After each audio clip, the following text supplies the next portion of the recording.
Hello and welcome to Through the Mist with me, your host Ern. This is a One of Us Day podcast where we look a lot and try to understand how it all works. In this episode, we'll be looking at Magic of the Nine Worlds.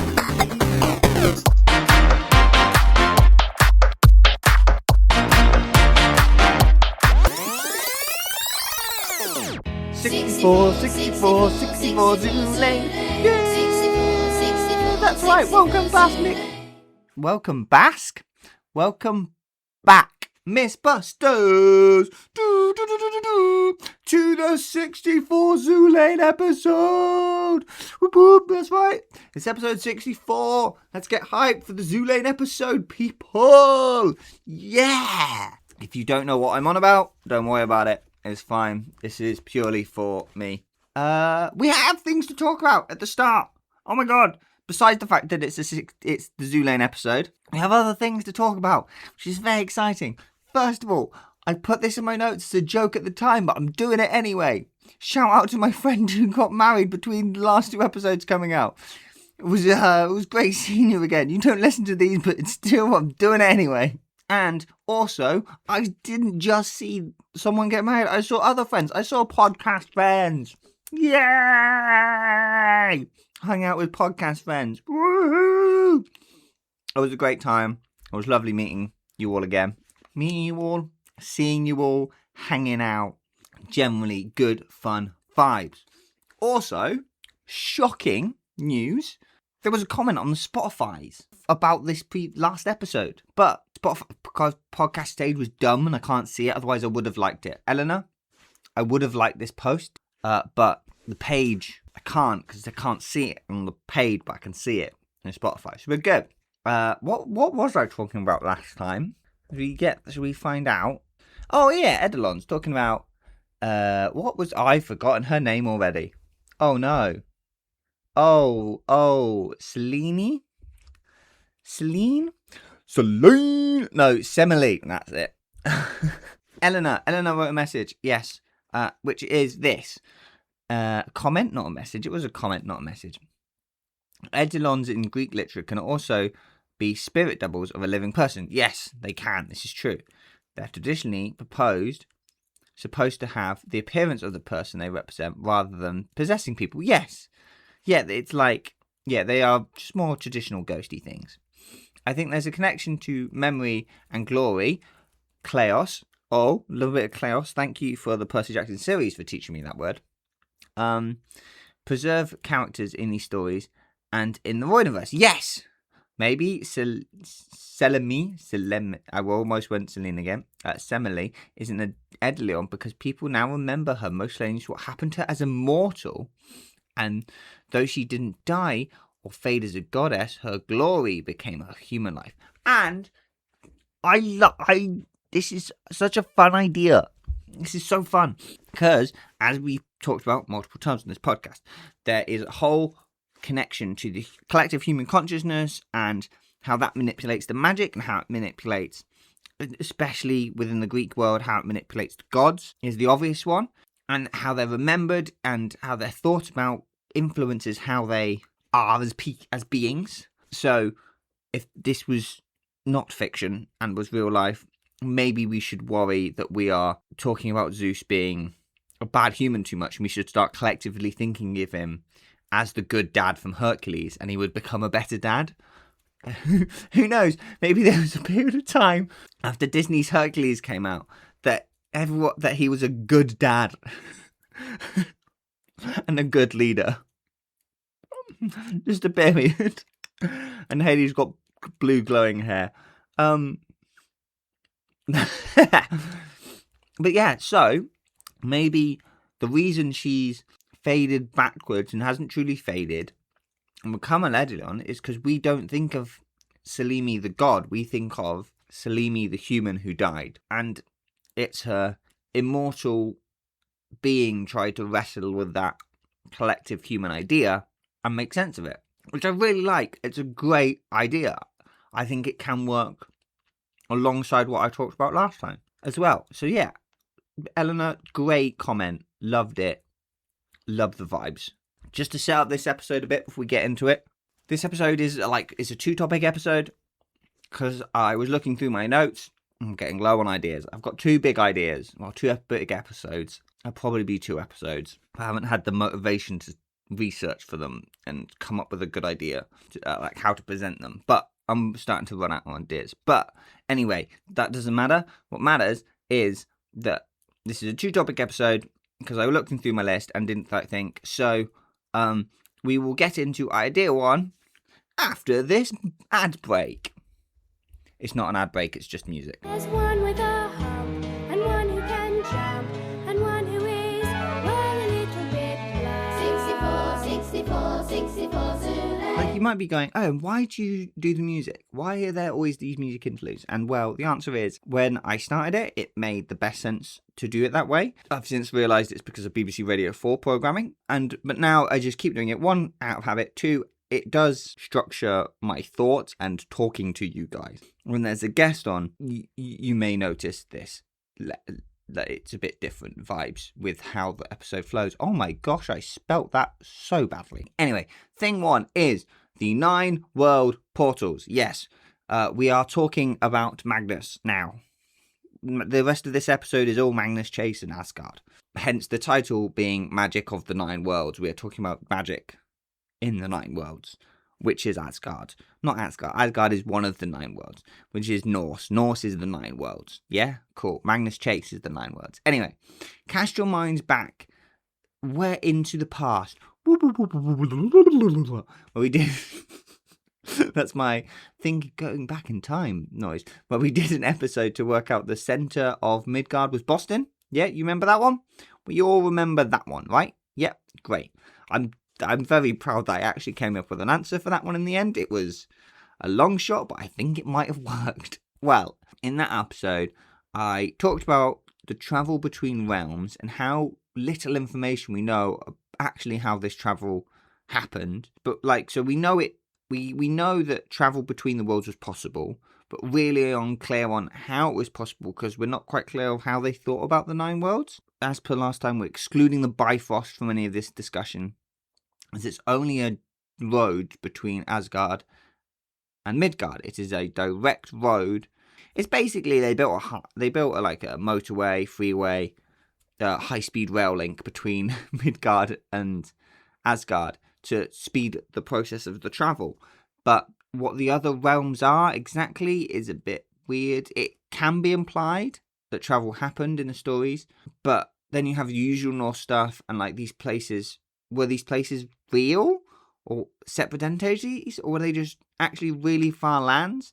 I did find one source at some point saying, I can't remember, this is stuck in my head as a source, that it's one of the ideas, but I can't remember when I found it, so I can't re-find it. I think it was when I was doing the initial Midgard episode and the Boston episode. But this source saying that you had to cross bodies of water to get between them. So, was it you just traveling across the ocean? Is the cold place... I've forgotten the cold place name. Oh, no. Not Elfheim, Helheim. Definitely not Anaheim.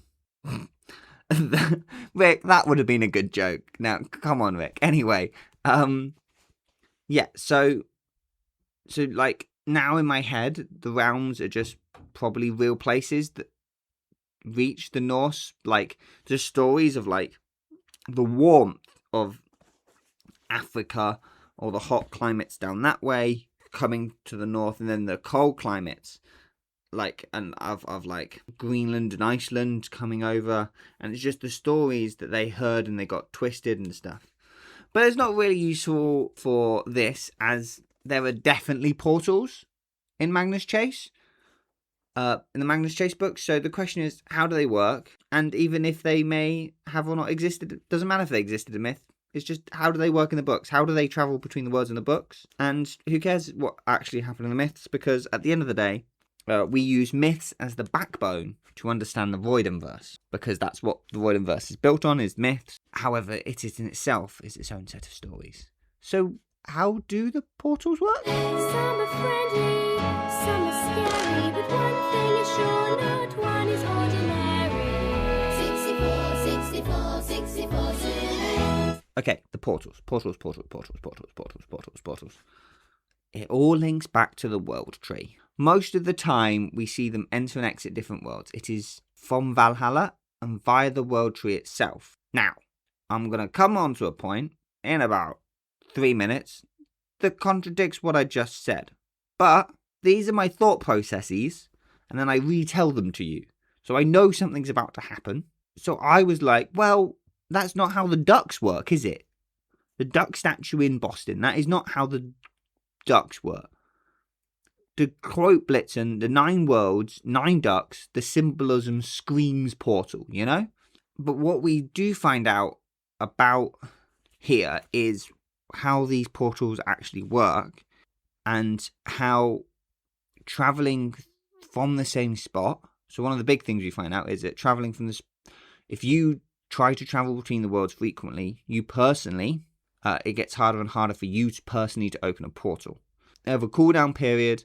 So this is why Blitzen, at this point in the book, it's why Blitzen and Hearthstone can't create the portal. They've travelled too frequently. They've done too much interworld travelling where they've had to guide their way through. Now, here's the thing. So, in Sword of Summer, Magnus uses Jack to cut a portal between the worlds.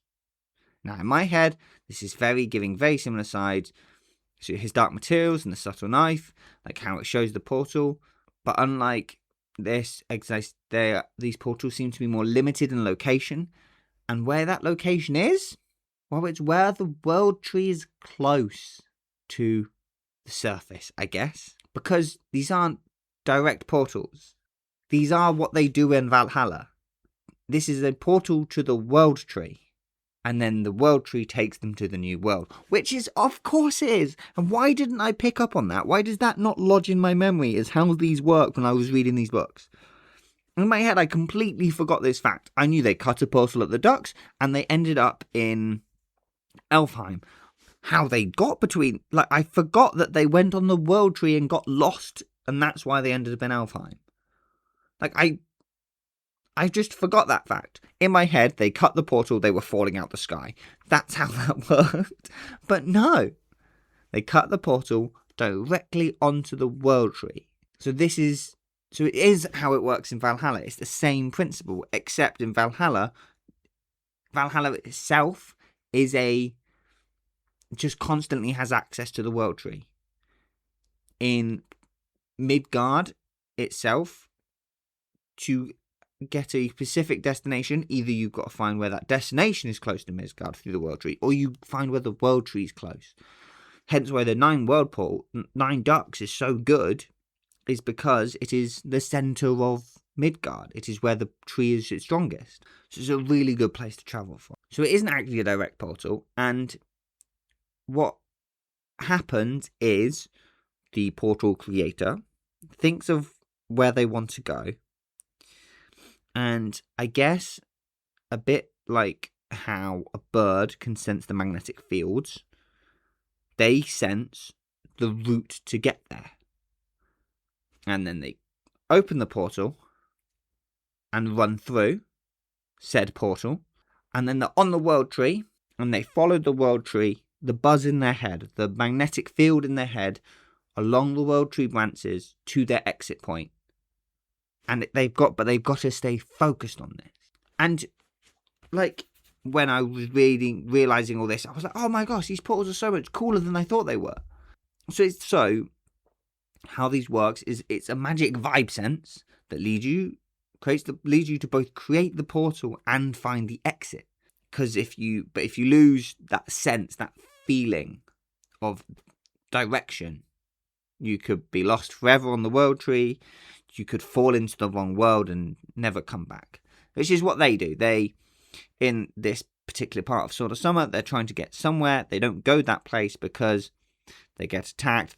They stumble around and then they exit the world tree at the wrong point. But it's just, that's just cool. It's just cool vibes that. I just like that. It's made me feel so much better about these portals, and I'm glad that I did that little bit of research to understand them. And to be honest, if I had clocked that, I probably would have never done this episode. So thank you, Owen, for not understanding something. Great times. That's the thing. If I haven't done an episode on it, it's probably because I think it's really obvious. the book explains it perfectly. Sometimes don't need to do it. So it explains it. But there maybe there's stuff in there that I should do episodes on that I've never thought of doing episodes on before. Who knows? Some like it hot, and some like it chilly, and some like it both ways, and that's a bit silly. 64, 64, 64. Okay, thing 2. Much shorter thing than thing 1. Thing 1 had 2 paragraph sets. This thing 2 just has 1 paragraph set. And it all is about making mortals believe. So, absolutely donkeys ago now, Darian sent a message saying Valkyries and Azira seem to lose their powers when they try to show mortals their magic abilities in Hammer of Thor in chapter 30. Now, that line has been sitting in my episode ideas forever. Forever, forever, ever, forever, ever. And I say forever, this is when on Muses they were covering Magnus Chase right at the start. Like, it has been forever. This has been sitting there. Not the longest thing that's been sitting in the episode idea notes, but it's up there. So what is Hammer of Thor chapter 30? What is that one? That is the chapter where Sam is trying to show Ymir the truth. So it's a really interesting observation that Sam couldn't show Ymir Valkyrie powers, and neither could Magnus show Ymir Einherji powers. So what is this? And could it shift our entire view of the magic system in the Voidiverse? Because let's be honest, we're talking about showing magical things to a non-magical mortal. So clearly, what is causing this? The mist, brackets in this situation, glamour. Things are happening here. It's clearly this entity, this underlying magical truth about the world that is making this occur. So we already know it reshapes magics, immortalize, so that their brains don't burn up. But this is different, and it's like also different from them forgetting, which happens to Sam's grandparents. It's the Loki comes over, does all the god things, but he leaves in a couple hours. They start to forget all the fascinating things. It's opposite to that, because instead of reshaping the mortal's eyes, instead of reprogramming their brain, it just stops the magic from happening. It's not reshaping the magic, it is stopping the magic. It's very different. So, and then like you think about that for half a second, you're like, what? No, that's crazy. What do you mean?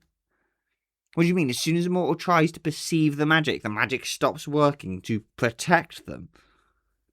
What? Obviously, this is not true when the mortals also see as red. Praise be unto you. Sorry, that was a bit much. That was a bit much, guys. I'm okay. It feels crazy. I guess it's another layer of protection that exists for mortal minds, but how would that work if an enemy tried to use that against you? Or would the fact they're in mortal danger override this magics? Would them being in danger override the fact that their brains may burn up and not be able to be stable anymore? Would their life? Yes. Do you know what? Yes, this is what happens to Tristan McLean. And he can perceive everything, but even though he can't handle it, is that he could die if he doesn't perceive. However, in this situation, Ymir is perfectly safe. Like, over the top safe. And they are directly trying to show him. They aren't doing what they do later in The Ship of the Dead, where they act the magic to force the glamour to hide them. They are specifically focused on one person going, magic, do the magic, and they're not doing the magic. But that's because easiest way in that scenario is to stop the magic from occurring, not to hide the magic from Ymir. And then Magnus does the Magnus thing where he holds his hand. I always imagine them holding hands. It's so much cooler. Do they actually say it, hold hands? Either way, they should be holding hands. Like true bros, holding hands together, watching a rainbow bridge come out of the sky. And while that's happening, while Ymir's brain's trying to do the thing of rewriting or hiding or getting overwhelmed, Magnus, the magics start working again, because it's the best way to protect Ymir is now to have it reinforced. He's probably not got clear sight like Red or Sally, but probably does have a level of hidden, like a more first couple books Percy, where he really struggles to actually perceive fully. That's probably more what happens to Ymir, but I'm getting sidetracked. It's probably what it is split-second decisions from this, quite frankly, amazing, somehow conscious but not conscious, like the hiding of magics, this blanket that's over the world is crazy and incredible that it exists. If this was real life and not an invention to keep the magic alive, to keep it as a secret society and give a very definitive reason of why it's a secret society, if that wasn't the reason for this mist glamour to exist, it's quite frankly an amazing piece of natural engineering that it does, and it exists to protect mortals. And it's beautiful that it goes, what in this scenario will best do that? 98% of the time, the best way to do that is to cloud it, change how they're perceiving it. There's 1% is to make them, their memories fade and kind of forget it and make it all cloudy in their memory. And the other way, that final 0.5% is to just stop the magic from happening. But it will always do what is best to keep that person alive in the best way possible, with being alive top priority. So, lowest priority, so in the ranks of how the mist looks at it is like, okay, how many people are going to get affected by this? Multiple people, normal procedure. Is it a single person? Yes. Okay, we got a few options here. Are they in mortal danger? No. Okay. Cool. So we either make it cloudy or we just stop the magic from happening. Is the magic trying to be revealed? Okay, we'll stop the magic from happening. Is the magic happening around them? Cool, we'll just cloud it, make it a bit fuzzy, make it a bit confusing. Are they in mortal danger? Yes. Why? We're showing them everything because they need to be able to survive this, and if they can't see what's happening, truthfully, they will never survive this. Which is great. It's good magic. Well done, magic. Well done, Mist, for doing a good thing. Thank you for indulging in this theory. If you have any comments on this theory or theories that only want me to discuss, you can email them through to through.t.mist@gmail.com, or you can DM on Instagram and Threads @through_mist. Make sure to follow the podcast, like the podcast, subscribe to the podcast, whatever you have to do to help get the podcast out there. I've been Owen, and come back next time as we try to see through the